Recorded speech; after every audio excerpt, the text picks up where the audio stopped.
पातशाह महाराज दे प्यार अते सत्कार विच सज बैठे बड़े ही सत्कारयोग गुरु प्यार वाले गुरु स्वरूप खालसा जीओ,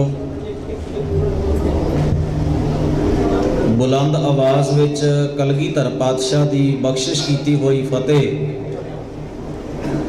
सारी संगत साझिया करन दा उद्यम करो जी। आखो जी वाहिगुरु जी का खालसा वाहिगुरु जी की फतेह। सिक्खी लहर के तहत अज दा ये विशेष गुरमत विचारां दी सांझ दा समागम आप सरबत संगतां ने प्रबंधक सेवादारां ने बड़े प्यार बड़े सत्कार दे नाल उलीकिया है, जिस विच भरवीं गिणती विच बड़ी एकाग्रता नाल बैठ के आप जी गुरु ग्रंथ साहब महाराज दी पावन बाणी दी विचार दे मोती चुगण वाले हंस बिरती गुरसिखां दा सबूत दे रहे हो। गुरु प्यार वालिओ, मेरे तो पहला सत्कारयोग प्रिंसीपल ज्ञानी गुरबचन सिंह जी पनवा आप जी दे नाल कुछ विचारां गुरमत दीआं सांझियां करके गए ने। बड़ी प्यारी बात उन्होंने साडे दिल नूं हलूणा देण वाली कही। अज साडे सामने अनगिणत तरह दीआं चुनौतियां ने, कुछ दा नाम उन्होंने स्टेज उपरों साडे नाल साझा कीता है। पर ख्याल करिए, चुनौतियां हमेशा जिउंदियां ते जागदियां कौमां दे सामने आया करदियां हन। मुर्दा व्यक्ति नूं कदे कोई चुनौती नहीं हुंदी, जिउंदे इंसान नूं हमेशा मुश्किलां दे नाल दो चार होना पैंदा है। पर जेकर जिउंदे व्यक्ति नूं जिउंदियां कौमां नूं चुनौतियां दा सामना करना पैंदा है तो इस विच उहदी सब तो वड्डी परख भी हुंदी है कि वह कौम वो व्यक्ति जेकर चुनौतियां दी घुमण घेरी चों साफ निकल जाता है तो उसनूं सूरमा कहा जा सकता है, बहादुर आख्या जा सकता है, सियाणा आख्या जा सकता है। धन गुरु ग्रंथ साहब महाराज की पावन बाणी का मैं एक बोल आप जी दे नाल साझा करा। कबीर जग काजल की कोठरी अंध परे तिस माहे, हों बलिहारी तिन को पैस जो नीकस जाहे। कबीर साहब जी ने बड़ी वड्डी गल वाल साडा ध्यान खिंचिया। कहण लगे संसार नूं इउं समझो जिवें कज्जल दी स्वाह दी कालक दी भरी हुई कोई कोठी है ते अज्ञानता करके बंदा उहदे विच डिग पवे। पर कहण लगे मैं सदके जावां, मैं बलिहार जावां उस व्यक्ति तो जिसने अपनी उस गंदगी भरी जिंदगी नूं त्याग दिता। हों बलिहारी तिन को पैस, वो पै तां गए अज्ञानता करके पर नीकस जाहे। जिहड़े निकल गए ने सदके जाना चाहिए उन्हां कोलों, कुर्बान जाना चाहिए उन्हां कोलों कि उन्हां कोल जुगत सी तां निकल गए ने ना, तरीका सी तां निकल गए ने ना। जे उन्हां कोल जुगत ना हुंदी, जे उन्हां कोल सही ढंग ना हुंदा, जे उन्हां कोल इन्नी समझ ना हुंदी, वो कालख विच पए रहिंदे, उत्थे गलदे सड़दे रहिंदे। पर सदके कबीर साहब उन्हां तो इस करके जा रहे हैं कि उन्हां कोल जुगत है भी वो कज्जल दी कोठड़ी चों बाहर निकल सकण। उन्हां कोल जुगत है कि वो अपनी जिंदगी का भला कर सकण ते कालख वाले जीवन का त्याग करके उजला मुख कर लैके इस संसार दे विच अपना जीवन जीव सकण। सतगुरु दे प्यार वालिओ, धन धन गुरु ग्रंथ साहब महाराज की मुबारक बाणी जो साडा साखियात गुरु है, धन गुरु ग्रंथ साहब महाराज की मुबारक बाणी दे विच सिद्ध गोष्ठ नाम की बड़ी पवित्र बाणी धन गुरु नानक साहब सच्चे पातशाह जी की उचारण की हुई। वो सारी की सारी बाणी सवाल ते जवाब के रूप में गुरु ग्रंथ साहब जी दे विच दर्ज है। सिद्धां वालों किए हुए सवाल, गुरु नानक महाराज जी वालों दिते हुए जवाब, उस बाणी का हिस्सा ने और गुरु साहब जी ने किवें गुरमत का सिद्धांत उन्हां सिद्धां नूं दृढ़ करवाया इस गल की तस्दीक करती है सिद्ध गोष्ठ की बाणी रामकली राग दे विच। उन्हें एक जगह के उत्ते सवाल किया सिद्धा ने गुरु नानक साहब महाराज ने, कहने लगे कवण मूल कवण मत वेला तेरा कवण गुरु जिसका तू चेला। गुरु नानक साहब जी का उत्तर सी पवन आरंभ सतगुर मत वेला शब्द गुरु सुरत धुन चेला। गुरुदेव धन गुरु रामदास महाराज जी ने बाणी गुरु गुरु है बाणी विच बाणी अमृत सारे गुर बाणी कहे सेवक जन मानै प्रतख गुरु निस्तारे। शब्द गुर पीरा गहर गंभीरा बिन शब्द है जग बहुरान।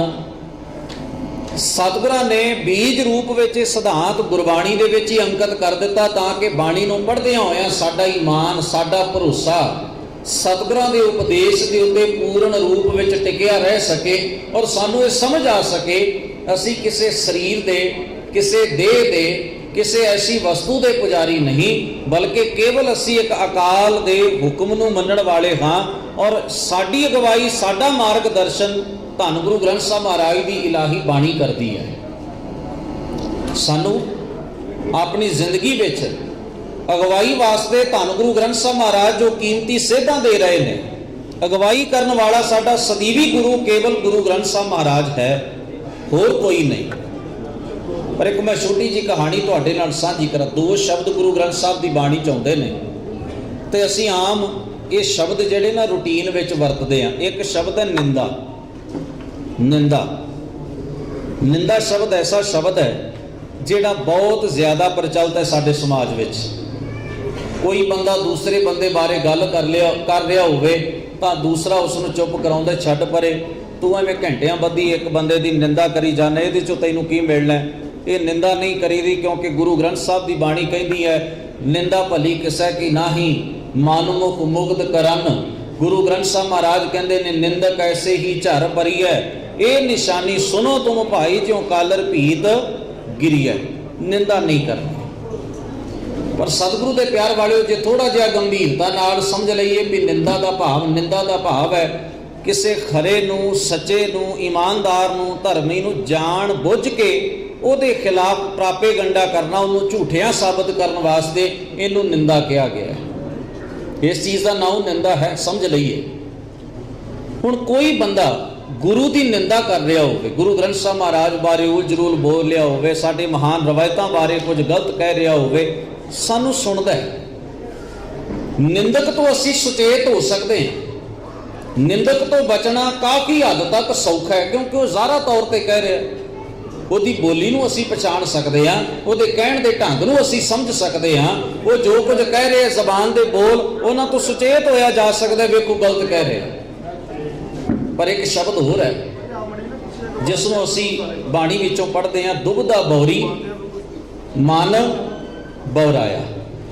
ਜਿੰਨਾ ਘਾਤਕ ਵਾਰ ਬੰਦੇ ਦੀ ਸੁਰਤ ਉੱਤੇ ਸੋਚ ਉੱਤੇ ਦੁਬਦਾ ਕਰਦੀ ਹੈ ਨਾ ਨਿੰਦਾ ਨਹੀਂ ਕਰਦੀ।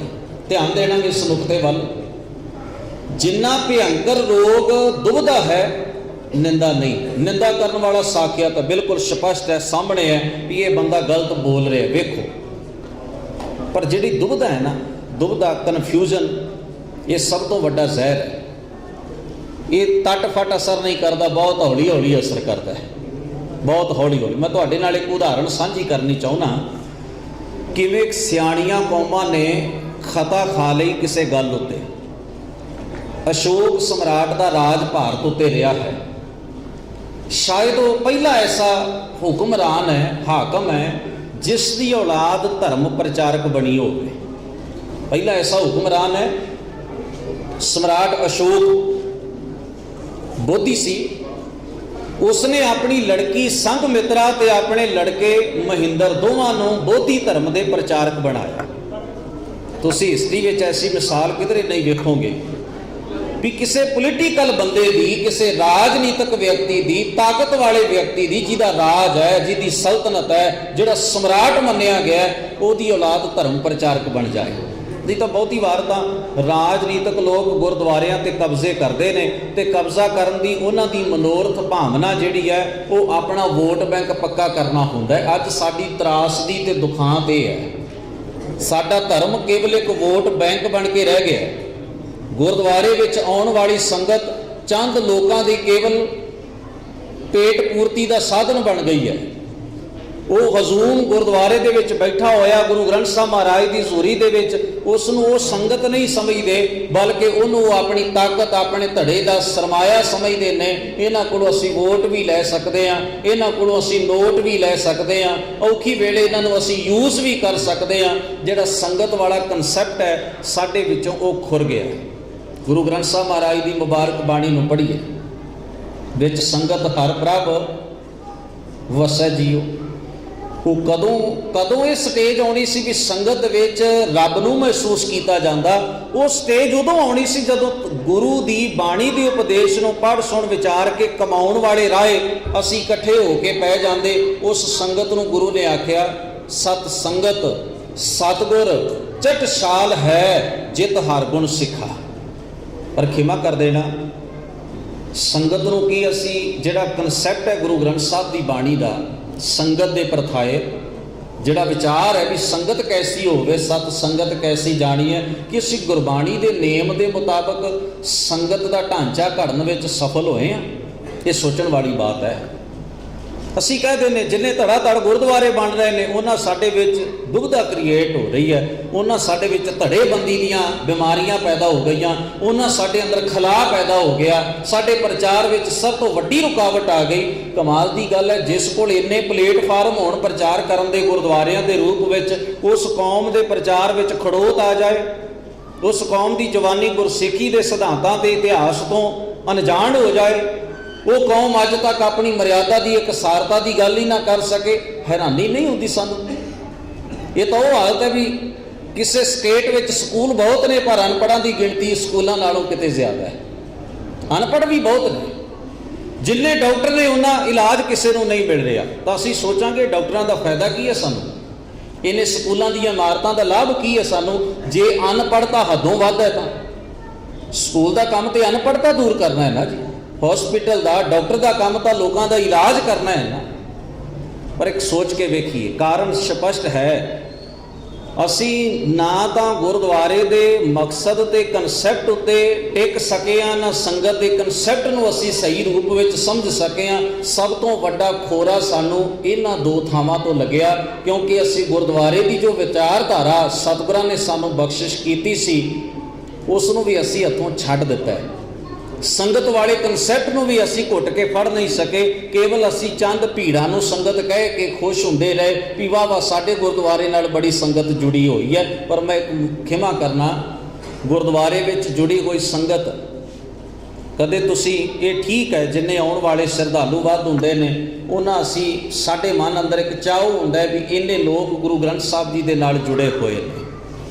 पर जुड़े होने का पैमाना कला ये नहीं भी बहुती भीड़ एक जगह के उत्ते इकट्ठी हो गई सारी जुड़ी होएगी, सारी की सारी उस जगह के उत्ते गुरु ग्रंथ साहब को फॉलो करने वाली होगी। ये वेखण वाला विषय है कि गुरु ग्रंथ साहब महाराज की सिक्ख्या के मुताबक साडी जिंदगी दे विच गुरु साहब जी का उपदेश असीं अपनी जिंदगी चों कमा के संसार ते समाज विच उहनूं स्थापित करन दे योग हो सके हैं। साडे विच अजे भी वर्त रखण दी भरमार है। गुरुद्वारे जा रहे हैं वर्त भी रख रहे हैं, गुरुद्वारे जा रहे हैं हत्थां गुट्टां गलां विच मौड़ियां धागे भी बंधे हुए हैं। गुरुद्वारे जा रहे हैं पर पंडित नूं पुछे बिना असीं अपनी जिंदगी का कोई काम करना पसंद नहीं करते, क्योंकि साडे मन अंदर भरम है जे असीं पंडित जी नूं पुछ लवांगे नफे विच रहांगे। सोचना जरा, असी श्राद्ध करने होंदे ने, असी गुरुद्वारा साहब के भाई नूं बड़ी मुसीबत विच फसा के उन्होंने अपने नाल लै चलते हैं। भाई साहब जी असी हुण गुरसिख परिवार नाल संबंध रखण वाले लोग हाँ, पंडित नूं घर लिआवांगे, महल्ले च चर्चा होएगी, तुसीं आ जाना, तुसीं साडे घर आ जाना। हर एक कर्म उत्ते असी अज भी मूर्ति पूजा, तस्वीर पूजा, शरीरां नूं मत्थे टेकण वाली कवायद, कई किस्म के साडे अंदर भुलेखे ने जिहड़े अज तक निकल नहीं सके। ये निकलने सन संगत के सही मकसद नूं समझ के गुरुद्वारे नूं प्रचार का साधन बना के। एक उदाहरण छोटी जी दें।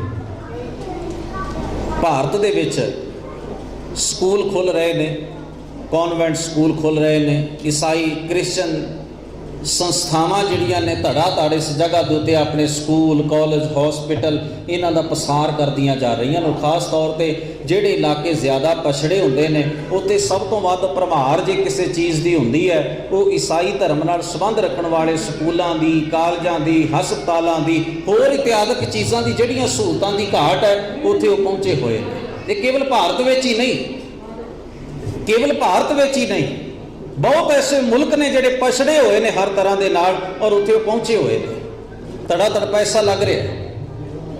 पर मैं एक बेनती करा आप जी के सामने, मैं सवाल रखा कि ये पैसा उपरों डिग रहा है? नहीं डिग रहा। जिहड़ा बाहरले मुल्कां विच ईसाई मुल्कां दे विच सड़क उत्ते झाड़ू मारन वाला जमादार की ड्यूटी नौकरी करन वाला है, उसकी तनख्वाह विचों भी कुछ सेंट कुछ पैसे कट्टे जाते हैं तो वो पैसे एक ईसाई संस्था के खाते चले जाते हैं। कोई दफ्तर में बैठा हुआ ऑफिसर है, कोई पुलिस की नौकरी कर रहा है, कोई आर्मी की नौकरी कर रहा है, कोई बिजनेसमैन है, कोई दुकानदार है, हर तरह की जॉब करने वाले की तनख्वाह विचों क्रिश्चन सरकारां कुछ ना कुछ हिस्सा कट के क्रिश्चन संस्थावां नूं ऑर्गेनाइजेशन नूं सप्लाई करदियां ने। वो पैसा उन्हां जगह के उत्ते ईसाईयत के प्रचार वास्ते लग रहा जिथे इन्हां दी लोड़ है, जिथे इन्हां दी जरूरत है। पर जरा सोचिए, जिहड़ा सानू सतगुरु महाराज ने दसवंध की दात दी भी सिख ने दसवंध कटने, गुरु नानक साहब जी का यह सिद्धांत सानू हमेशा वास्ते दृढ़ करवाया जाता है, वंड के छकना। हुण ख्याल करना, वंड के छकण का मतलब है जिहड़ा मेरे तो पछड़ गया, मेरे तो पिछे है ना, जिहड़ा मेरे बराबर नहीं आ सकिया, मैं उसका ध्यान करा। ख्याल रखिए इस गल का, वंड छकण का मतलब है जिहड़ा मेरे तो पिछे रह गया, जिहड़ा मेरे तो पछड़ गया, मैं उसका ख्याल रखा भी किसी तरह वो मेरे बराबर आ जाए, मैं उसके ध्यान विच उसके भले वास्ते। इसनूं गुरु साहब ने आके घाड़ खाए किश हथों दे नानक राह पछाणै से। कौम का सरमाया धर्म अस्थाना उत्ते इतना लगे, पर धर्म के प्रचार वास्ते कित्थे लगे? खिमा कर देना जी। असी इस पासे जिहड़ी सानू सतगुरां ने दसवंध वंड के छकण का ये जो सिद्धांत दिता है, जे असी कौमी तौर पर इस सिद्धांत नूं अपनाया होवे, जे असी परसनल तौर पर भी इस सिद्धांत के उत्ते प्रपक होईए, असी दसवंध की माया नाल कितने गरीब बच्चों की सिखां की हैल्प कर सकते हैं, कितने बीमार सिखां की मदद कर सकते हैं, कितने लोड़वंद सिखां नूं असी अपने बराबर लिया सकते हैं। और मैं ये भी बेनती करते हैं, दसवंध देण का अर्थ ये नहीं भी रजिया नूं धक्के नाल होर रजा देना है। ध्यान रखिए, रजे होए नूं रजाउणा धर्म नहीं है। जिहड़ा साडे तो पिछे रह गया उस गुर भाई की बांह फड़दी, इनू कहा जाता है वंड के छकना, जिहड़ा साडे तो पछड़ गया। पर साडा अज सारा सरमाया उन्हां लोकां ते लग रहा है जिहड़े पहलां ही रजे होए ने, जिन्हां नूं पहलां ही किसी चीज़ की घाट नहीं। असीं धड़ाधड़ मेहनत की कमाई उन्हां दी जेब विच तक्की जा रहे हैं। ये खजानिਆਂ दे मूँह खोल के असीं उन्हां नूं होर ऐशो इशरत दित्ती हुई है, और इस ऐशो इशरत ने उन्हां दे दिमाग खराब कीते हुए ने। जरा सोच के वेखीए, जे असी उस दसवंध की माया नूं अपनी कौमी प्रचार कौमी भले वास्ते अपने पछड़ गए भरावां की भलाई वास्ते वरतिया हुंदा, अज साडे विच बहुतियां मुसीबतां पैदा ही नहीं सन होणीआं। वो मुसीबतां की ने? धार्मिक संस्थावां विच बेबहा दौलत का आ जाना, ते दौलत ते कब्जे वास्ते लड़ाइयां ते झगड़े होने, कोर्ट कचहरियां दे विच धर्म अस्थानां दे नाम दे उत्ते केस चलने, गुरसिखां दा संगतां दा आपस में कई धड़ियां च वंडे जाना। ये कित्थों आया? बेबहा फ्री की दौलत धर्म के नाम पर इकट्ठी हो रही है, कौम के नाम पर इकट्ठी हो रही है। उस दौलत के नाल असी पागल होए पे हैं, चले हुए पे। हर बंदा चाहता है फ्री की दौलत उत्ते जिन्नी चौधर कमा सकते हो कमा लो। अज प्रॉब्लम साडी ये, जे असी समझिया हुंदा भी असी गुरु ग्रंथ साहब महाराज की मुबारक बाणी के प्रचार अपनी कौम के भले वास्ते कदम पुटना है, तो दसवंध की माया नूं असी सही अर्थ में लाया हुंदा, अज ये मुसीबतां धड़ेबंदियां लड़ाइयां झगड़े और कब्जियां की भावना ये साडे दिलो दिमाग में कदे भी ये शैतान का प्रभाव पैना ही नहीं सी, ये नहीं सी होना। ਕਾਰਨ ਸਾਡੇ ਸਿਸਟਮ ਵਿੱਚ ਖਰਾਬੀ ਹੈ।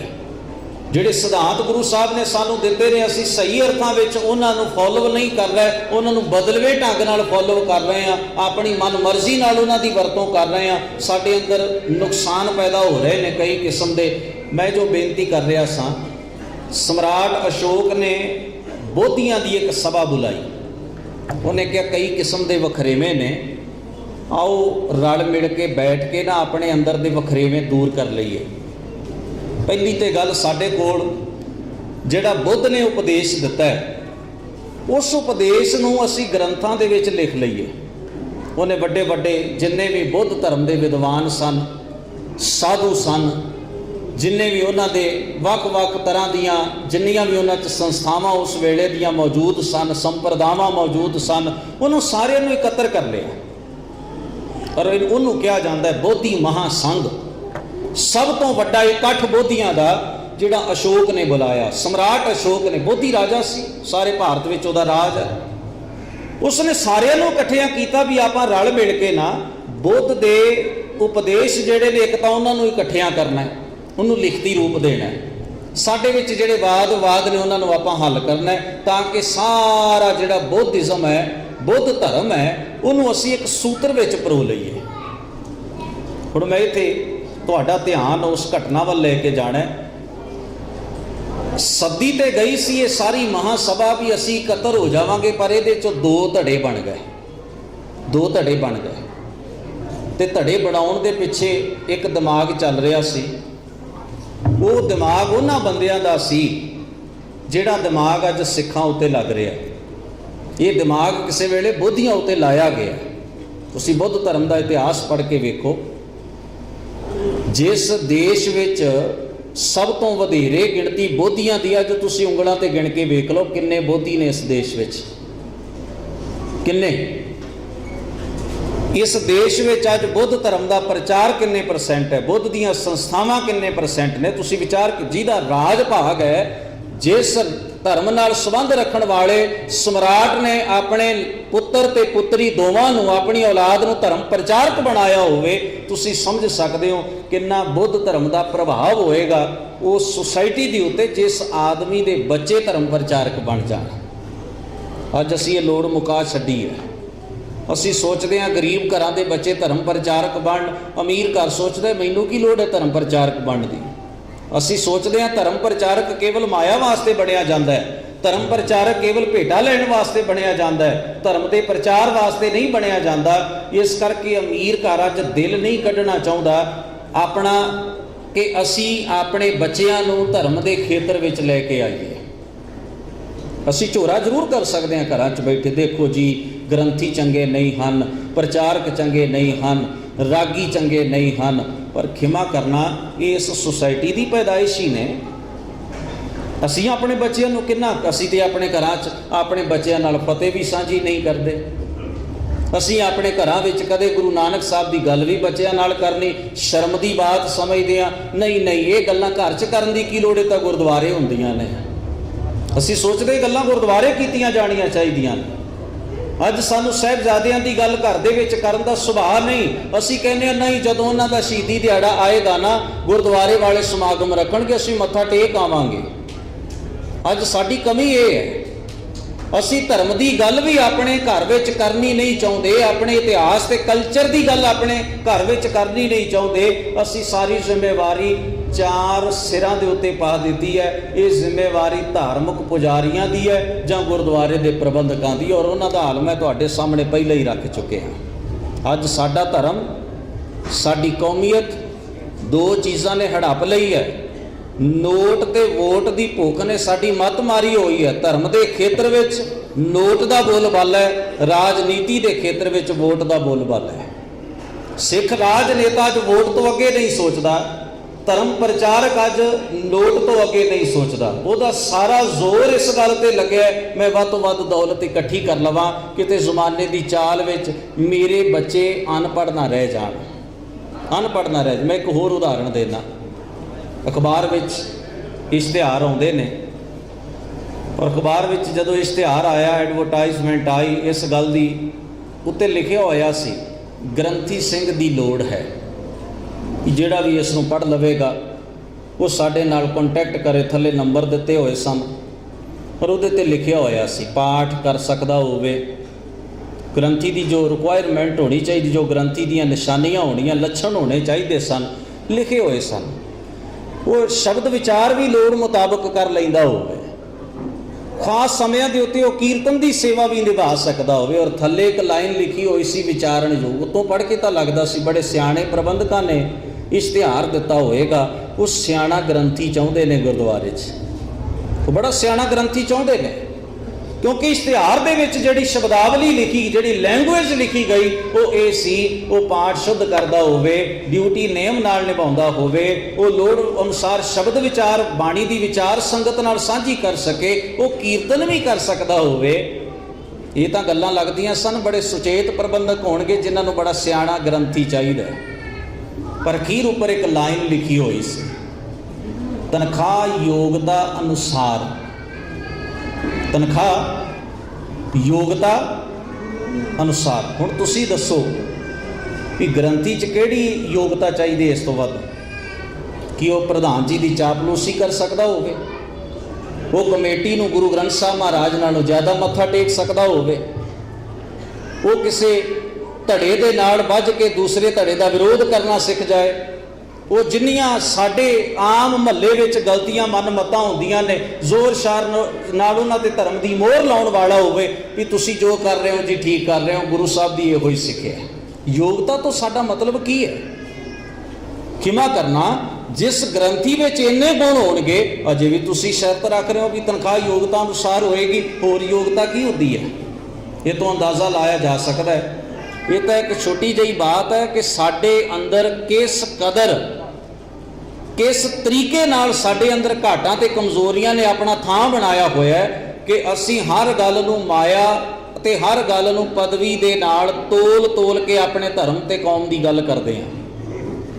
ਜਿਸ ਵੇਲੇ ਸਮਰਾਟ ਅਸ਼ੋਕ ਨੇ ਉਹ ਇਕੱਠ ਸੱਦਿਆ, ਉਸ ਵਿੱਚ ਬੜੇ ਸਿਆਣੇ ਲੋਕ ਇਕੱਤਰ ਹੋਏ, ਪਰ ਇੱਕ ਐਸਾ ਦਿਮਾਗ ਉਸ ਵਿੱਚ ਸੀ ਜਿਹੜਾ ਦਿਮਾਗ ਚਾਹੁੰਦਾ ਸੀ ਵੀ ਮੈਂ ਇਹਨਾਂ ਨੂੰ ਇਕੱਠੇ ਨਹੀਂ ਹੋਣ ਦੇਣਾ, ਮੈਂ ਇਹਨਾਂ 'ਚ ਇਸ ਦੁੱਧ 'ਚ ਉਹ ਕਾਂਜੀ ਘੋਲਾਂਗਾ, ਇਹ ਕਦੇ ਰਲ ਕੇ ਨਹੀਂ ਬਹਿ ਸਕਣਗੇ। ਉਸ ਦਿਮਾਗ ਦੀ ਕਾਢ ਸੀ। ਸਭਾ ਤੇ ਸੱਦੀ ਗਈ ਸੀ ਵੀ ਬੁੱਧ ਧਰਮ ਨੂੰ ਇੱਕ ਸੂਤਰ ਵਿੱਚ ਪਰੋ ਦਿੱਤਾ ਜਾਏ, ਪਰ ਉਸ ਮਹਾਸਭਾ ਨੇ ਦੋ ਹਿੱਸੇ ਬੁੱਧ ਧਰਮ ਦੇ ਕਰ ਦਿੱਤੇ। ਦਿਗੰਬਰ ਤੇ ਸ਼ਵੇਤਾਂਬਰ ਦੇ ਰੂਪ ਵਿੱਚ ਦੋ ਹਿੱਸਿਆਂ ਦੇ ਵਿੱਚ ਬੁੱਧ ਹੀ ਵੰਡੇ ਗਏ। ਇਹਨੂੰ ਕਹਿੰਦੇ ਨੇ ਕਨਫਿਊਜ਼ਨ, ਇਹਨੂੰ ਕਹਿੰਦੇ ਨੇ ਦੁਬਿਧਾ। ਜਿਸ ਵੇਲੇ ਸਿਆਣੇ ਦਿਮਾਗ ਰਲ ਕੇ ਕਹਿੰਦੇ ਸਨ ਮਹਾਤਮਾ ਬੁੱਧ ਨੇ ਆਪਣੇ ਜੀਵਨ ਵਿੱਚ ਇਹ ਗੱਲ ਆਖੀ ਹੈ, ਉਹ ਉਸੇ ਵੇਲੇ ਕਹਿੰਦਾ ਸੀ ਨਹੀਂ ਆ ਵੀ ਤਾਂ ਗੱਲ ਆਖੀ ਹੈ। ਦੁਬਿਧਾ, ਹਰ ਇੱਕ ਗੱਲ ਤੇ ਦੁਬਿਧਾ ਖੜੀ ਹੁੰਦੀ ਗਈ। ਮੈਂ ਕਈ ਵਾਰ ਸੋਚਦਾ ਅੱਜ ਉਹ ਦਿਮਾਗ ਸਾਡੇ ਧੌਣ ਉੱਤੇ ਛੁਰੀ ਚਲਾ ਰਿਹਾ। ਜਦੋਂ ਅਸੀਂ ਕਹਿੰਦੇ ਹਾਂ ਧੰਨ ਗੁਰੂ ਗ੍ਰੰਥ ਸਾਹਿਬ ਮਹਾਰਾਜ ਦੀ ਬਾਣੀ ਵਿੱਚ ਵੇਖੋ ਸੰਤ ਦੀ ਕਿਤਨੀ ਮਹਿਮਾ ਹੈ, ਉਹ ਕਹਿੰਦਾ ਇਹੋ ਹੀ ਤੇ ਸੰਤ ਹੈ ਜਿਹਨੂੰ ਮੈਂ ਮੱਥਾ ਟੇਕਣਾ, ਇਹੋ ਹੀ ਤੇ ਸੰਤ ਹੈ ਜਿਹਨੇ ਖਾਸ ਕਿਸਮ ਦਾ ਪਹਿਰਾਵਾ ਪਾਇਆ ਹੋਇਆ, ਇਹੀ ਬਾਬਾ ਜੀ ਉਹ ਨੇ ਜਿਨ੍ਹਾਂ ਨੂੰ ਗੁਰੂ ਗ੍ਰੰਥ ਸਾਹਿਬ ਸੰਤ ਕਹਿ ਰਹੇ ਨੇ। ਕਨਫਿਊਜ਼ਨ ਖੜੀ ਹੋ ਗਈ। ਇਹੋ ਹੀ ਉਹ ਬ੍ਰਹਮ ਗਿਆਨੀ ਹੈ ਜਿਹਨੂੰ ਗੁਰੂ ਅਰਜਨ ਸਾਹਿਬ ਮਹਾਰਾਜ ਸੰਪੂਰਨ ਇੱਕ ਅਸ਼ਟਪਦੀ ਦੇ ਵਿੱਚ ਬ੍ਰਹਮ ਗਿਆਨੀ ਦਾ ਗੁਣਗਾਨ ਕਰ ਰਹੇ ਨੇ। ਇਹੋ ਹੀ ਉਹ ਬ੍ਰਹਮ ਗਿਆਨੀ ਹੈ, ਪਰ ਕੋਈ ਇਸ ਗੱਲ ਦੀ ਵਿਚਾਰ ਨਹੀਂ ਕਰਦਾ ਵੀ ਬ੍ਰਹਮ ਗਿਆਨੀ ਸਭ ਸ੍ਰਿਸ਼ਟ ਕਾ ਕਰਤਾ, ब्रह्म ज्ञानी सद जीवै नहीं मरता, ब्रह्म ज्ञानी मुक्त जुगत जी का दाता, ब्रह्म ज्ञानी पूर्ण पुरख विधाता, ब्रह्म ज्ञानी अनाथ का नाथ, ब्रह्म ज्ञानी का सब ऊपर हाथ, नानक ब्रह्म ज्ञानी आप परमेश्वर। इन्ने स्पष्ट बोलते हुंदियां होया भी गुरबाणी के शब्दों को लैके एक दुविधा वाला माहौल साडे विच पैदा कर दिता गया। गल जे चरण धूड़ दी आई तो सानू इस राह तोर दिता। हुण तां सुख नाल पुड़ियां मिलण लग पईयां ने, उहदे उपर लिखिया स्टिकर लगा है, की है जी, मिट्टी पाई हुई है, कहंदे जी ये चरण धूड़ है। पुछे जी इहनूं की करिए, कहण लगे ओही चरण धूड़ है जिहदा जिक्र गुरु ग्रंथ साहिब दे विच आया है। ये ओही चरण धूड़ है जिहदा जिक्र गुरु ग्रंथ साहिब महाराज दी बाणी च कीता गया है। जन की धूर देहो किरपा निध, नानक कह सुख एही।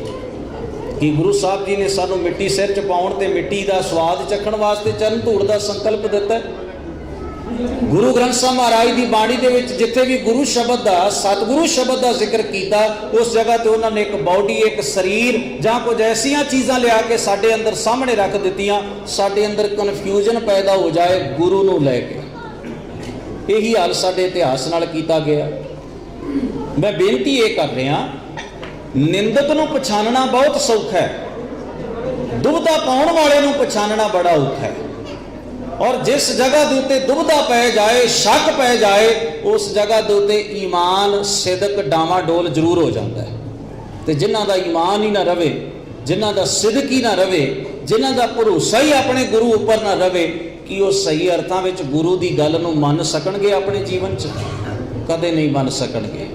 जिन्हां नूं असीं अरदास विच चेते करदे हां ना, जिन्हां ਸਿੰਘਾਂ ਸਿੰਘਣੀਆਂ धर्म हेत सीस दिते बंद बंद कटाए खोपरियां लोहाइयां चरखड़ियां ते चढ़े आरियां नाल चिराए गए गुरुद्वारियां दी सेवा लई कुर्बानियां कीतियां धर्म नहीं हारिया सिक्की केसां स्वासां नाल निभाई तिन्हां दी कमाई दा ध्यान धर के बोलो जी वाहिगुरू। उन्हां दी जिंदगी विच कोई दुविधा नहीं सी, कोई शक नहीं सी अपने गुरु के प्रति।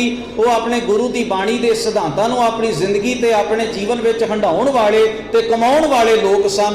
इस करके उन्होंने इस ऐसे महान इतिहास नूं जन्म दिता है, ऐसे महान इतिहास नूं उन्होंने सिरजिया है। पर मैं बेनती करा कि असीं उन्हां महान लोगों के जीवन तो अपने आप नूं, अपने परिवार नूं, अपने बच्चिआं नूं, अपनी सोसाइटी नूं, अपने गुआंढियां ते रिश्तेदारां नूं जाणू कराउण दा कोई उद्यम कर सके?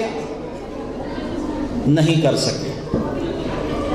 असी ऐसे महान पुरखियां दे इतिहास तो बिल्कुल ना वाकफ हाँ। साडी अख अरदास विच उदों खुलदी है जदों भाई साहब जी ने साडा ते साडे परिवार दा उचेचा नाम लेना होवे, फलाने गुरमुख परिवार वालों इन्नी सेवा हुई, असी जागदे हां उस वेले भाई साहब किधरे साडा ना ही गलत ना ले जाण। बाकी अरदास तो सुत्तियां लग जाती है। धन गुरु ग्रंथ साहब महाराज की बाणी नूं अज असी पढ़दे भी हाँ, दूसरियां कोलों पढ़वाउंदे भी हाँ कि तुसी पढ़ते हो, पर माफ करना अज गुरु ग्रंथ साहब महाराज सिख कौम ते सिख समाज वास्ते केवल एक रस्म पूर्ति ते रस्म निभाउण दा साधन नहीं बन गया। बच्चे का जन्म होया, नवा घर बनाया, चलो तुसी पाठ कर लो, पाठ करवा लो, कीर्तन हो जाएगा, अरदास होएगी, लंगर लग जाएगा, बच्चे बच्ची का आनंद कारज है। गुरु ग्रंथ साहब महाराज के कोड़ आके 4 लावां का पाठ होके परिक्रमा अरदास हो जाएगी। कोई प्राणी मात्र चलाना कर गया है, उसकी अंतिम अरदास क्रिया हो जाएगी। सिख अज सोचन लग पिया गुरु ग्रंथ साहब महाराज केवल कुछ जीवन दियां जरूरी रस्मां ने जिहड़ियां निभाउण वास्ते गुरु ग्रंथ साहब की लोड़ है। दुकान चलाउण वास्ते सिख नूं अज गुरु ग्रंथ साहब की लोड़ महसूस नहीं हो रही। अपनी जॉब करन वास्ते अज गुरु ग्रंथ साहब की लोड़ नूं असीं महसूस नहीं कर रहे। अपने घर के माहौल नूं सुखावां बनाउण वास्ते अज गुरु ग्रंथ साहब की लोड़ नूं महसूस नहीं किया जाता। अपनी जिंदगी नूं किवें जीना है इस वास्ते गुरबाणी तो सेध लैण दा यतन नहीं हो रहा तो केवल रस्मां निभाउण वास्ते।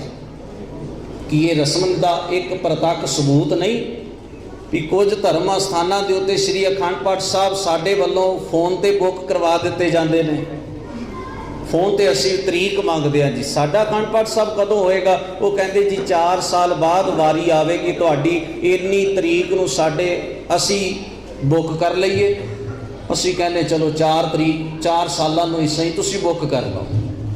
एक सिख परिवार 4 साल उड़ीक करदा रहा कि असीं फलाने धर्म स्थान ते अपना अखंड पाठ साहब बुक करवा दिता है।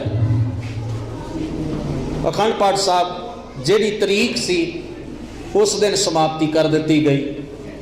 परिवार घर बैठे कई 100 किलोमीटर अपने घर में है, जिथे अखंड पाठ हो रहा है कई 100 किलोमीटर दूर है।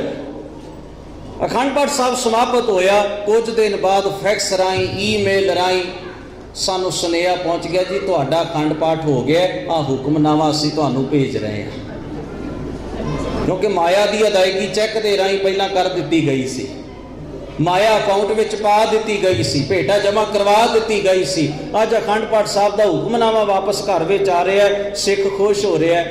आ तो बड़ा सौखा काम है, पैसे दे के असी अपना अखंड पाठ साहब बाणी का लाहा ले लिया। अज असी पैसे दे के साडे नाम के उत्ते बाणी पढ़ दी गई है ਔਰ ਸਾਨੂੰ ਹੁਕਮਨਾਮੇ ਦੇ ਰੂਪ ਵਿੱਚ ਫਲ ਭੇਜ ਦਿੱਤਾ ਗਿਆ ਹੈ ਕਿ ਤੁਹਾਡੇ ਵਾਸਤੇ ਅਸੀਂ ਇਹ ਅਖੰਡ ਪਾਠ ਕਰ ਦਿੱਤਾ ਹੈ, ਇਹ ਫਲ ਅਸੀਂ ਤੁਹਾਨੂੰ ਭੇਜ ਰਹੇ ਹਾਂ। ਤੇ ਇਹ ਹੁਕਮਨਾਮਾ ਕੇਵਲ ਇੱਕ ਸਬੂਤ ਵਜੋਂ ਹੈ ਕਿ ਤੁਹਾਡਾ ਅਖੰਡ ਪਾਠ ਸਭ ਹੋ ਗਿਆ ਹੈ। ਮਾਫ ਕਰਨਾ ਕਿ ਇਹ ਧੰਨ ਗੁਰੂ ਗ੍ਰੰਥ ਸਾਹਿਬ ਮਹਾਰਾਜ ਦੀ ਬਾਣੀ ਦਾ ਵਪਾਰੀਕਰਨ ਨਹੀਂ ਜਿਹੜਾ ਅਸੀਂ ਕਰ ਰਹੇ ਹਾਂ, ਕਿ ਜਿਨ੍ਹਾਂ ਨੇ ਗੁਰਬਾਣੀ ਨੂੰ ਜੀਣਾ ਹੈ ਆਪਣੇ ਜੀਵਨ ਵਿੱਚ। ਮੈਂ ਗੁਰਬਾਣੀ ਆਧਾਰ ਹੈ, ਗੁਰਬਾਣੀ ਲਾਗ ਰਹਾਓ। ਗੁਰਦੇਵ ਨੇ ਬਾਣੀ ਚਾਕਿਆ ਸਿੱਖੋ ਸ਼ਬਦ ਪਿਆਰੇ ਹੋ ਜਨਮ ਮਰਨ ਕੀ ਟੇਕ। ਕਿ ਸਿੱਖ ਗੁਰੂ ਦੇ ਸ਼ਬਦ ਤੋਂ ਕੋਈ ਸਿੱਖਿਆ, ਕੋਈ ਸਿੱਖਿਆ, ਆਪਣੀ ਜ਼ਿੰਦਗੀ ਨੂੰ ਸਵਾਰਨ ਦਾ ਕੋਈ ਨੁਕਤਾ ਸਿੱਖਣ ਦਾ ਯਤਨ ਕਰ ਰਿਹਾ? ਨਹੀਂ ਕਰ ਰਿਹਾ। ਸਿੱਖ ਤੇ ਕੇਵਲ ਰਸਮਾਂ ਨਿਭਾ ਲਿਆ। ਸਿੱਖ ਤਾਂ ਗੁਰਬਾਣੀ ਦੀਆਂ ਰਸਮਾਂ ਨੂੰ ਮਾਇਆ ਦੇ ਨਾਲ ਤੋਲ ਰਿਹਾ। ਬੇਨਤੀ ਕਰਾਂ, ਰਸਮਾਂ ਫਿਰ ਵੀ ਹੋਣਗੀਆਂ, ਸ਼ੁਕਰਾਨੇ ਦੇ ਸਮਾਗਮ ਫਿਰ ਵੀ ਗੁਰਦੁਆਰਾ ਸਾਹਿਬ ਹੀ ਹੋਣਗੇ, ਫਿਰ ਵੀ ਗੁਰੂ ਗ੍ਰੰਥ ਸਾਹਿਬ ਮਹਾਰਾਜ ਦੇ ਕੋਲ ਆ ਕੇ ਬੱਚੇ ਬੱਚੀ ਦਾ ਆਨੰਦ ਕਾਰਜ ਹੋਏਗਾ। ਪਰ ਜੇ ਅਸੀਂ ਗੁਰਬਾਣੀ ਨੂੰ ਆਪਣੀ ਜ਼ਿੰਦਗੀ ਦਾ ਆਸਰਾ ਬਣਾ ਲਿਆ, ਫਿਰ ਸਾਡੇ ਵਾਸਤੇ ਗੁਰਬਾਣੀ ਕੋਈ ਰਸਮ ਨਹੀਂ, ਜ਼ਿੰਦਗੀ ਜਿਉਣ ਦਾ ਢੰਗ ਬਣ ਜਾਏਗੀ। ਮਰਿਆਦਾ ਤਾਂ ਫਿਰ ਵੀ ਨਿਭਾਈ ਜਾਣੀ ਹੈ, ਪਰ ਫਿਰ ਸਾਡਾ ਨਜ਼ਰੀਆ ਗੁਰਬਾਣੀ ਦੇ ਪ੍ਰਤੀ ਬਦਲ ਜਾਏਗਾ। ਅਸੀਂ ਗੁਰਬਾਣੀ ਤੋਂ ਕਿਵੇਂ ਆਪਣੇ ਜੀਵਨ ਨੂੰ ਸੇਧ ਦੇਣੀ ਹੈ, ਅਸੀਂ ਗੁਰਬਾਣੀ ਦੇ ਰਾਹੀਂ ਕਿਵੇਂ ਆਪਣੀ ਜ਼ਿੰਦਗੀ ਦਾ ਅਗਿਆਨਤਾ ਦਾ ਹਨੇਰਾ ਤੇ ਭਰਮ ਦੂਰ ਕਰਨੇ ਨੇ, ਫਿਰ ਸਾਡਾ ਸੁਭਾਅ ਗੁਰਬਾਣੀ ਚੋਂ ਕੁਝ ਸਿੱਖਣ ਦਾ ਹੋ ਜਾਏਗਾ। ਫਰਕ ਕੇਵਲ ਇੰਨਾ ਪੈਣਾ। ਅੱਜ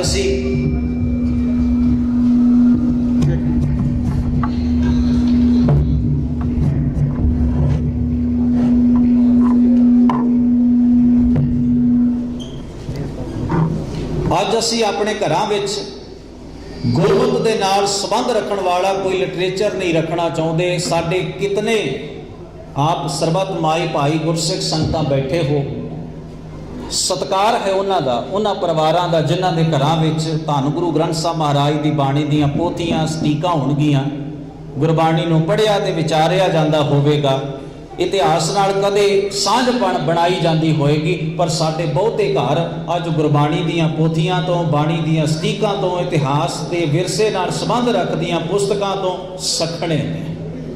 ਅਸੀਂ ਕੇਵਲ ਚਾਰ ਤਸਵੀਰਾਂ ਨੂੰ ਧੂਪ ਦੇ ਕੇ, ਅਗਰਬੱਤੀ ਦੇ ਕੇ ਧਰਮੀ ਬਣਨਾ ਚਾਹੁੰਦੇ ਹਾਂ। ਅਸੀਂ ਚੰਦ ਪੈਸੇ ਗੋਲਕਾਂ ਵਿੱਚ ਪਾ ਕੇ ਧਰਮ ਲੈ ਲੈਣਾ ਚਾਹੁੰਦੇ ਹਾਂ। ਪਰ ਗੁਰਦੇਵ ਜੀ ਦੀ ਮੁਬਾਰਕ ਬਾਣੀ ਦਾ ਇਹ ਪਵਿੱਤਰ ਬੋਲ ਅਸੀਂ ਆਪਣੀ ਮਨੋ ਵਿਸਾਰ ਦਿੱਤਾ, ਕੰਚਨ ਸਿਉ ਪਾਈਆ ਨਹੀਂ ਤੋਲ, ਮਨ ਦੇ ਰਾਮ ਲਿਆ ਹੈ ਮੋਲ। ਸਾਨੂੰ ਅੱਜ ਸੋਚਣਾ ਪਵੇਗਾ। ਮੈਂ ਇੱਕ ਬੇਨਤੀ ਕਰ ਰਿਹਾ, ਇਹ ਕੋਟੇਸ਼ਨ, ਇਹ ਕਹਾਣੀ, ਇੱਕ ਬੀਤੀ ਵਾਪਰੀ ਘਟਨਾ ਮੀਡੀਆ ਵਿੱਚ ਆਈ। ਇੱਕ ਸਿੱਖ ਪਰਿਵਾਰ ਨਾਲ ਸੰਬੰਧ ਰੱਖਣ ਵਾਲਾ ਵਿਅਕਤੀ, ਉਹਦੇ ਘਰ ਦੇ ਦਰਵਾਜ਼ੇ ਅੱਗੇ ਇੱਕ ਵਿਅਕਤੀ ਆਉਂਦਾ ਹੈ। ਉਸਨੇ ਦਰਵਾਜ਼ਾ ਖਟਖਟਾਇਆ, ਦਰਵਾਜ਼ਾ ਖੋਲ੍ਹਿਆ ਗਿਆ, ਇੱਕ ਹੱਥ ਉਹਦੇ ਵੱਲ ਵਧਿਆ। ਉਸ ਹੱਥ ਦੇ ਵਿੱਚ ਇੱਕ ਕਿਤਾਬ ਫੜੀ ਹੋਈ ਹੈ, ਲਪੇਟੀ ਹੋਈ।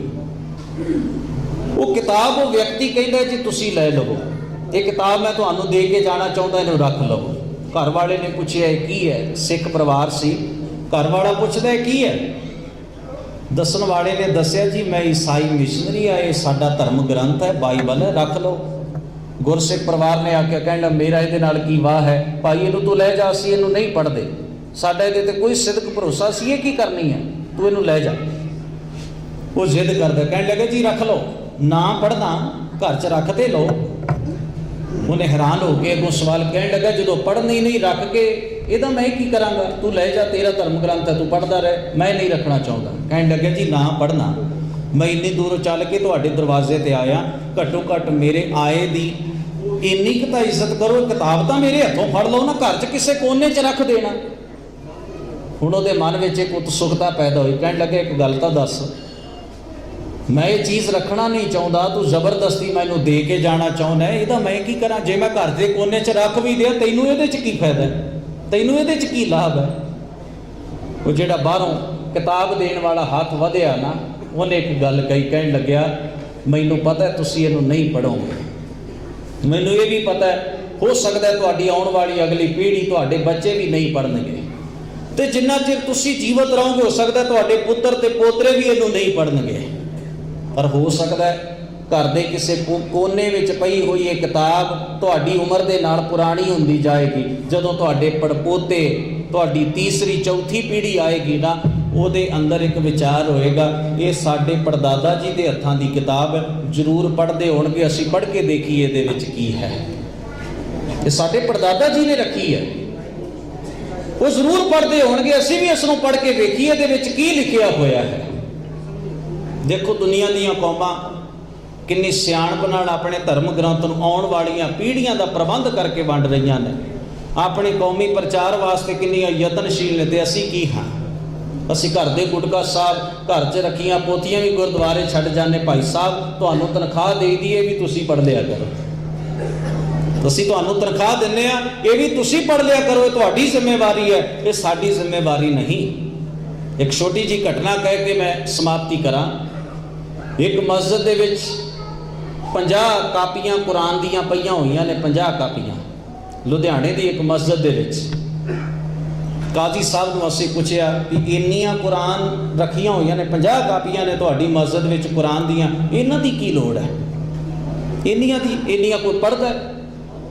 ਕਹਿਣ ਲੱਗਾ ਜੀ ਪੜ੍ਹਦੇ ਨੇ। ਅਸੀਂ ਪੁੱਛਿਆ ਵੀ ਕਦੇ 50 ਆਦਮੀ ਇਕੱਠੇ ਆਏ ਵੀ ਤੁਹਾਨੂੰ ਇੰਨੀ ਕੁਰਾਨ ਦੀਆਂ ਕਾਪੀਆਂ ਦੀ ਲੋੜ ਪਏ ਵੀ ਇਕੱਠੀਆਂ 50 ਕੁਰਾਨ ਤੁਸਾਂ ਗੀਟੀ ਤੇ ਸਜਾ ਕੇ ਰੱਖੀਆਂ ਨੇ? ਕਹਿਣ ਲੱਗਿਆ ਕਦੇ ਇਸ ਤਰ੍ਹਾਂ ਹੋਇਆ ਤੇ ਨਹੀਂ, ਪਰ ਬਾਈ ਚਾਂਸ ਜੇ ਹੋ ਜਾਏ ਤਾਂ, ਬਾਈ ਚਾਂਸ ਜੇ ਹੋ ਜਾਏ ਤਾਂ ਫਿਰ ਅਸੀਂ ਕੀ ਕਰਾਂਗੇ? ਉਹਨੇ ਇੱਕ ਉਦਾਹਰਣ ਬੜੀ ਕਮਾਲ ਦੀ ਦਿੱਤੀ, ਸਾਡੇ ਵਾਸਤੇ ਬੜਾ ਸੇਧ ਦੀ ਗੱਲ ਹੈ। ਕਹਿਣ ਲੱਗਿਆ ਮੰਨ ਲਓ ਮੇਰੇ ਕੋਲ 49 ਵਿਅਕਤੀ ਆਉਂਦੇ ਨੇ, 49 ਵਿਅਕਤੀ ਆਉਂਦੇ ਨੇ, ਮੇਰੇ ਕੋਲ 50 ਵਿਅਕਤੀ ਆਉਂਦੇ ਨੇ ਪੜ੍ਹਨ ਵਾਸਤੇ ਕੁਰਾਨ ਇਕੱਠੇ ਹੀ, ਮੇਰੇ ਕੋਲ 50 ਕਾਪੀਆਂ ਨਹੀਂ, ਮੇਰੇ ਕੋਲ 49 ਕਾਪੀਆਂ ਨੇ, ਇੱਕ ਕਾਪੀ ਘਟ ਗਈ, ਇੱਕ ਆਦਮੀ ਕੁਰਾਨ ਨਹੀਂ ਪੜ੍ਹ ਸਕੇਗਾ। ਕਹਿਣ ਲੱਗਾ ਸਰਦਾਰ ਜੀ ਤੁਸੀਂ ਜਾਣਦੇ ਹੋ ਇਹਦੇ ਨਾਲ ਸਾਡੀ ਕੌਮ ਨੂੰ ਕਿੰਨਾ ਵੱਡਾ ਘਾਟਾ ਪੈਂਦਾ ਹੈ? ਅਸਾਂ ਉਹਨੂੰ ਪੁੱਛਿਆ ਸੀਗਾ ਜੀ ਕਾਜ਼ੀ ਸਾਹਿਬ ਇਹਦੇ ਨਾਲ ਤੁਹਾਨੂੰ ਕੀ ਘਾਟਾ ਪੈਂਦਾ ਹੈ?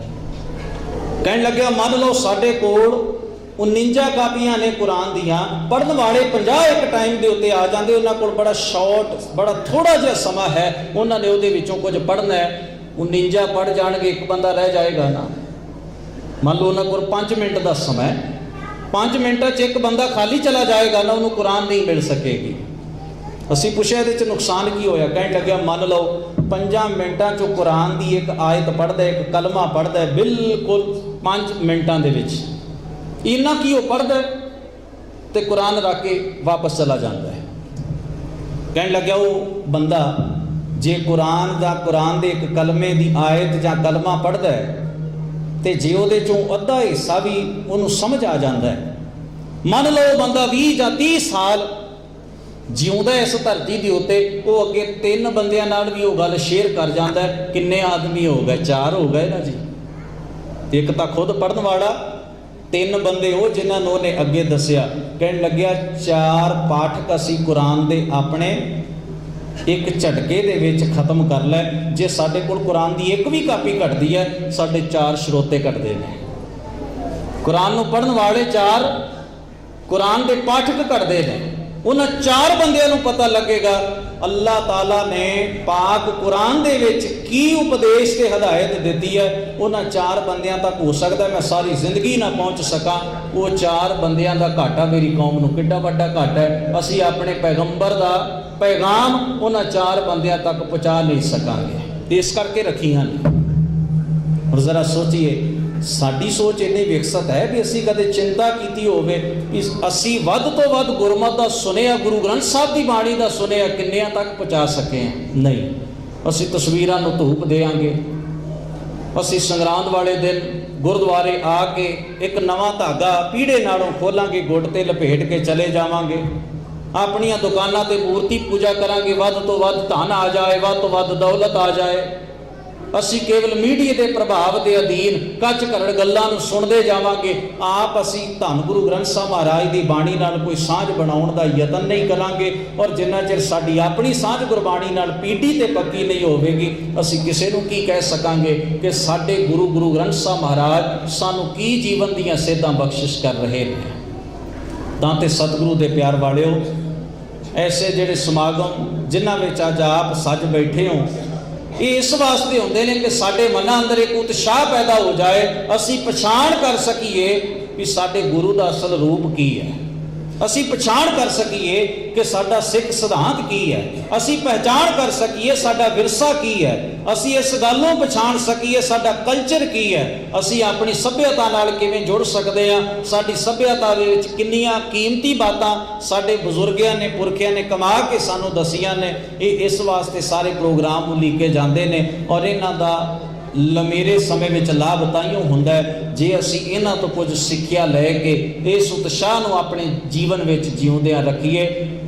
ਚੁਣੌਤੀਆਂ ਤੇ ਹੋਣਗੀਆਂ, ਅਗਰ ਤੁਸੀਂ ਸਾਹ ਲੈ ਰਹੇ ਹੋ ਤੇ ਚੁਣੌਤੀਆਂ ਤੋਂ ਬਿਨਾਂ ਨਹੀਂ ਜ਼ਿੰਦਗੀ ਗੁਜ਼ਾਰ ਸਕੋਗੇ। ਜਿਉਂਦੀਆਂ ਕੌਮਾਂ ਚੁਣੌਤੀਆਂ ਨਾਲ ਦੋ ਚਾਰ ਹੁੰਦੀਆਂ ਨੇ, ਪਰ ਸਿਆਣੀਆਂ ਕੌਮਾਂ ਆਪਣੇ ਮਹਾਨ ਪੁਰਖਿਆਂ ਤੋਂ ਸੇਧ ਲੈ ਕੇ ਆਪਣੀ ਜ਼ਿੰਦਗੀ ਦੀਆਂ ਚੁਣੌਤੀਆਂ ਤੋਂ ਆਰ ਪਾਰ ਹੋ ਜਾਂਦੀਆਂ ਨੇ। ਇਹ ਬਾਤ ਸਾਨੂੰ ਸਾਡੇ ਇਤਿਹਾਸ ਸਾਡੇ ਮਹਾਨ ਵਿਰਸੇ ਤੋਂ ਸਮਝ ਲੱਗਦੀ ਹੈ। ਬਾਣੀ ਦੇ ਇਸ ਉਪਦੇਸ਼ ਨਾਲ ਅਗਾਹਾਂ ਕੂਤਰਾਂਗ ਪਿੱਛਾ ਫੇਰਨਾ ਮੋਢੜਾ, ਨਾਨਕ ਸੇਜੀ ਵੇਹਾਵਾਰ ਬੌੜ ਨਾ ਹੋਵੀ ਜਨਮੜਾ। ਗੁਰੂ ਦੇਵ ਦੇ ਇਸ ਮੁਬਾਰਕ ਬਚਨ ਨੂੰ ਆਪਣੀ ਜ਼ਿੰਦਗੀ ਦਾ ਹਿੱਸਾ ਬਣਾਈਏ, ਆਪਣੇ ਘਰਾਂ ਦੇ ਮਾਹੌਲ ਨੂੰ ਥੋੜਾ ਬਦਲਣ ਦੀ ਕੋਸ਼ਿਸ਼ ਕਰੀਏ। ਗੁਰਬਾਣੀ ਆਪਣੇ ਇਤਿਹਾਸ ਇਹਨਾਂ ਚੀਜ਼ਾਂ ਨਾਲ ਸਾਂਝ ਪਾਏ ਬਿਨਾਂ ਸਾਡੀ ਕੌਮ ਉન્નਤੀ ਨਹੀਂ ਕਰ ਸਕਦੀ। ਜਿੰਨਾ ਚਿਰ ਗੁਰੂ ਸਾਹਿਬ ਦੀਆਂ ਦਿੱਤੀਆਂ ਹੋਈਆਂ ਮੂਲ ਸਿੱਖਿਆਵਾਂ ਨਾਲ ਅਸੀਂ ਦੁਬਾਰਾ ਨਹੀਂ ਪਰਤ ਕੇ ਜੁੜਦੇ, ਉਹਨਾਂ ਚਿਰ ਅਸੀਂ ਅਗਾਂਹ ਨਹੀਂ ਵੱਧ ਸਕਾਂਗੇ, ਹਨੇਰਾ ਢਾਉਂਦੇ ਰਹਾਂਗੇ। ਇਸ ਕਰਕੇ ਕੋਸ਼ਿਸ਼ ਕਰਨੀ ਚਾਹੀਦੀ ਹੈ ਜੋ ਮੂਲ ਰੂਪ ਵਿੱਚ ਗੁਰੂ ਗ੍ਰੰਥ ਸਾਹਿਬ ਮਹਾਰਾਜ ਵਿੱਚ ਲਿਖਿਆ ਹੋਇਆ ਉਸ ਦੀ ਵਿਚਾਰ ਕਰੀਏ, ਉਸ ਨੂੰ ਕਮਾਉਣ ਦਾ ਯਤਨ ਕਰੀਏ। ਸਮੇਂ ਦੇ ਪ੍ਰਭਾਵ ਤੋਂ ਅਸੀਂ ਤਾਂ ਹੀ ਬਚ ਸਕਾਂਗੇ। ਗੁਰੂ ਦਾਤਾ ਜੀ ਐਸੀ ਰਹਿਮਤ ਕਰਨ, ਅਸੀਂ ਗੁਰਮਤ ਦੇ ਮਾਰਗ ਦੇ ਸਚਿਆਰੇ ਤੇ ਇਮਾਨਦਾਰ ਪਾਂਧੀ ਬਣ ਕੇ ਤੁਰ ਸਕੀਏ। ਸਾਨੂੰ ਗੁਰੂਦੇਵ ਮਹਾਰਾਜ ਨੇ ਕੇਵਲ ਰਸਮਾਂ ਰੀਤਾਂ ਵਾਸਤੇ ਇਹ ਸਾਰੀਆਂ ਦਾਤਾਂ ਨਹੀਂ ਦਿੱਤੀਆਂ, ਬਲਕਿ ਜੀਵਨ ਨੂੰ ਸਚਿਆਰਾ ਤੇ ਉન્નਤ ਕਰਨ ਵਾਸਤੇ ਦਾਤਾਂ ਦਿੱਤੀਆਂ ਨੇ। ਅਸੀਂ ਇਹਨਾਂ ਦਾ ਭਰਪੂਰ ਲਾਭ ਲੈ ਸਕੀਏ। ਆਪ ਸਰਬੱਤ ਸੰਗਤ ਦਾ ਬਹੁਤ ਬਹੁਤ ਧੰਨਵਾਦ ਹੈ। ਬੜੇ ਪਿਆਰ ਸਤਿਕਾਰ ਸਹਿਤ ਕਲਗੀਧਰ ਪਾਤਸ਼ਾਹ ਦੀ ਬਖਸ਼ਿਸ਼ ਕੀਤੀ ਹੋਈ ਫਤਿਹ ਗਜਾਓ। ਆਖੋ ਜੀ ਵਾਹਿਗੁਰੂ ਜੀ ਕਾ ਖਾਲਸਾ, ਵਾਹਿਗੁਰੂ ਜੀ ਕੀ ਫਤਿਹ।